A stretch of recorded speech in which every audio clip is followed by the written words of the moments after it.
제가 진단받은 병명은 뭐 여러 개 있긴 한데 메인이 되는 게 그거거든요. 양극성 우울증이라고. 조울증인데, 그래서 항상 바닥에 있는 건 아니에요.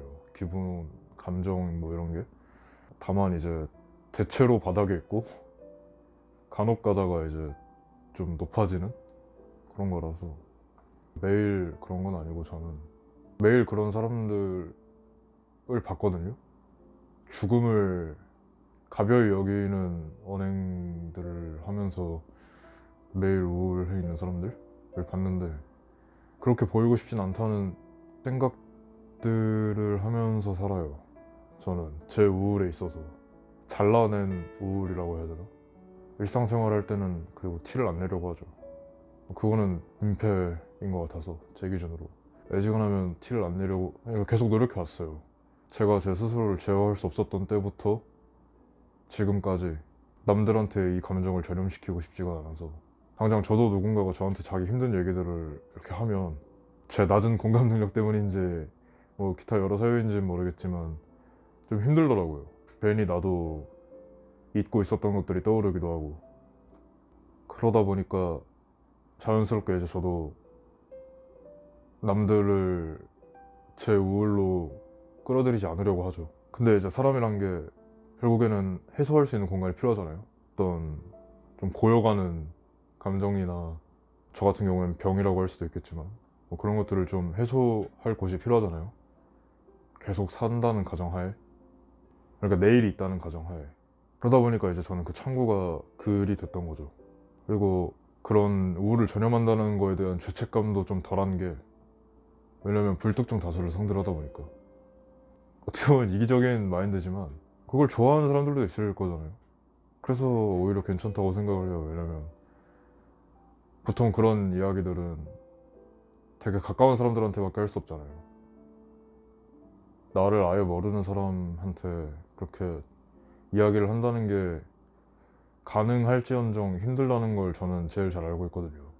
그런 것들을 종합해서 제 우울은 좀 많이 거세된 우울이고, 다만 이제 해소할 곳이 필요해서 그게 글이라는 창구로 이어진 거였고, 우울한 감정을 주요 소재로 다룬다고 해서 죽음을 가벼이 여기거나 그러고 있진 않다.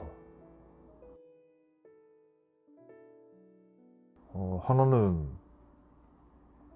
제가 제 행동들의 주도권이 없다고 생각할 때, 통제받을 때, 행동들에 내가 하고 싶지 않은 것들을 계속 해야 할 때, 그게 좀 주요한 요인 중에 하나인 것 같고요. 그리고 하나는 이제 내가 좋아하는 사람들이 내가 갖고 있는 그런 생각들에 비해서 그렇게 생각해주지 않을 때, 나를. 이거는 좀 앞에 거보단 덜하긴 한데, 왜냐면 좀 익숙해져가지고, 이거는. 옛날에 근데 그게 되게 많이 힘들었었어요.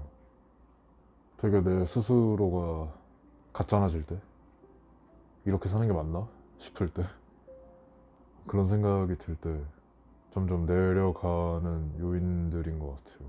그게 사실 제 글에 보면 자주 하는 내용이 자주 나오거든요. 그러니까 남들이 날 비웃기 전에 먼저 자주 하는 거라 봐도 사실 무방해요. 그러면 제가 받을 어떤 피해가 좀 덜해지는 기분이라서 선수 치는 거죠. 남들한테 조소당하기 전에 내가 나를 먼저 웃음거리로 삼아버리면, 그러면 이제 자기 객관화라는 훌륭한 방패도 쓸 수 있게 되고요. 나는 자기 객관화가 잘 된 사람이라서 이렇게 나를 자주 하는 건데, 나는 내가 병신같이 살고 있는 걸 나도 잘 알아. 그러니까 너희들은 나한테 뭐라 할 수 없어 라는 어떤 훌륭한 방패를 앞에 내세울 수 있게 돼서 더 그런 것 같아요. 뭐 누구나 힘들어지는 건 그렇게 반기는 경험은 아닐 거 아니에요. 그러니까 저도 그러는 경우가 잦은 것 같네요.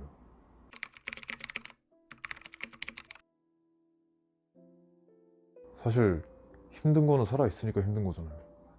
어떤 고통이든, 그러니까 육체적인 고통이든 아니면 정신적인 고통이든, 고민하게 되고 힘들고 지치는 건 내가 지금도 숨을 쉬고 있기 때문이잖아요.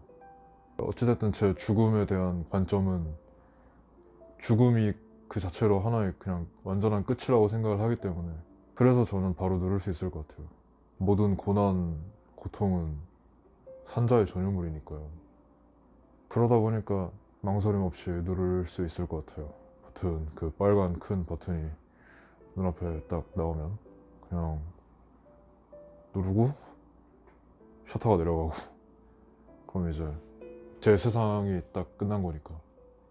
그러면 사실 그 이후로는 생각할 필요가 없는 거죠. 거기가 이제 마지막 장인 거니까.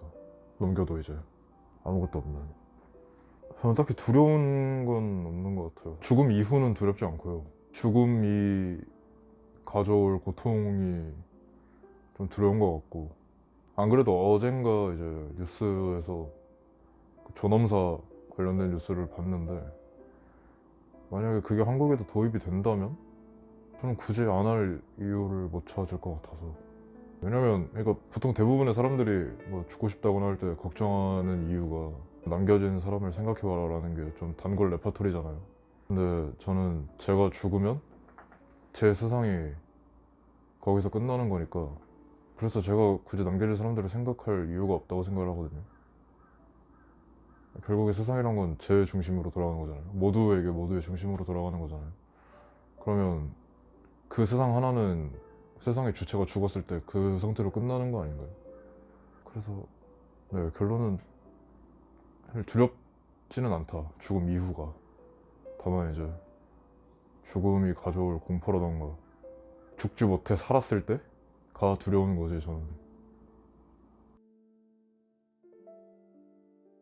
되게 스스로에 대해서 갖는 회의들은 좋지 않은 것 같아요. 제가 그러고 있지만서도 사실 뭐 저라고 이렇게 생각하고 싶어서 이렇게 생각하는 건 아니니까요. 그냥 어쩌다 보니까 여기까지 온 거고, 여기까지 왔으니까 그렇게 생각하게 된 거고, 그냥 흘러가는 대로 살 수 있었으면 더 좋았을 텐데 라는 생각을 요즘 합니다. 뭐 사실 깊게 파고 들어갈수록 제가 관여할 수 있었던 부분이 없어지긴 하지만, 그래도 이랬으면 어땠을까, 뭐 이랬다면 좀 낫지 않았을까 하는 후회 아닌 후회들을 요즘 같이 많이 늘어나서 이야기하다 보니까 생각났네요.